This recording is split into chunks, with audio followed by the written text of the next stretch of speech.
کسی زمانے میں ایک بادشاہ تھا جو بڑا ہی نیک اور خدا ترس تھا۔ اس کی نیکی کی شہرت دور دور تک پھیلی ہوئی تھی۔ ایک دن اس کے دارالحکومت میں ایک فقیر آیا۔ اس نے بادشاہ کی نیک مزاجی اور خدا ترسی کا حال سنا تو حیرت میں پڑ گیا۔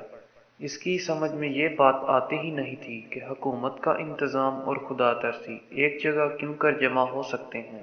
حکومت تو بڑا ہی دنیا داری کا مشغلہ ہے، یہی دیکھنے کے لیے وہ دور دراز کا پیدل سفر طے کر کے آیا تھا۔ جب وہ بادشاہ کے محل کے دروازے پر پہنچا تو اس نے ادھر ادھر دیکھا کہ شاید کوئی دربار نظر آ جائے، لیکن وہاں کوئی نہیں تھا۔ وہ اندر گیا۔ بادشاہ نے اس اجنبی شخص کو دیکھا تو انتہائی اخلاق سے پیش آیا، پاس بٹھایا اور پوچھا، کہیے شاہ جی، کس طرح آنا ہوا؟ فقیر نے جواب دیا، میں نے سنا تھا کہ آپ کی عملداری میں آگ اور پانی اکٹھے ہو گئے ہیں، بس یہی دیکھنے کے لیے چلا آیا ہوں۔ بادشاہ فقیر کا مطلب سمجھ گیا اور مسکراتا ہوا بولا، تو دیکھ لیا؟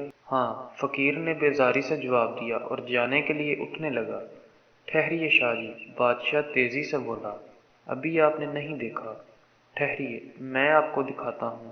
یہ کہہ کر بادشاہ نے سارے شہر میں اعلان کرایا کہ آج بازار خوب سجایا جائے، ہمارا ایک مہمان آج بازار کی سیر کرنے نکلے گا۔ بادشاہ کے حکم کی دیر تھی، بس آنن فانن بازار سج کر دلہن بن گیا۔ اب بادشاہ نے فقیر کے ہاتھ میں پانی سے بھرا ایک پیالہ پکڑا دیا اور جلاد سے کہا، جاؤ، انہیں پورے شہر کی سیر کرا دو اور جہاں کہیں پیالے سے ایک قطرہ بھی پانی کا زمین پر ٹپکے، انہیں فوراً وہیں قتل کر دینا۔ جب فقیر کو پورے شہر کی سیر کرانے کے بعد بادشاہ کے سامنے پیش کیا گیا تو وہ پسینے میں شرابور تھا۔ بادشاہ نے اسے دیکھتے ہی مسکرا کر پوچھا، کہیے شاہ جی، آج بازار کتنا خوبصورت سجایا گیا تھا، بتائیے تو صحیح آپ نے کیا کیا دیکھا اور آپ کو کیا کیا پسند آیا؟ فقیر نے فوراً کہا، ارے ظالم، تو نے مجھے اس لائق رکھا ہی کب تھا جو میں شہر دیکھتا؟ میں تو بس اتنا ہی جانتا ہوں۔ سر پر ننگی تلوار تھی اور آنکھیں پیالے کے پانی پر جمی تھیں۔ بادشاہ قہقہا لگا کر ہنسا اور کہنے لگا، کہیے، اب بھی سمجھ میں آیا یا نہیں؟ یہ ہے آگ اور پانی کا کھیل۔ فقیر کے ہونٹوں پر تو جیسے تالا پڑ گیا، وہ آنکھیں پھاڑ کر بادشاہ کو دیکھنے لگا۔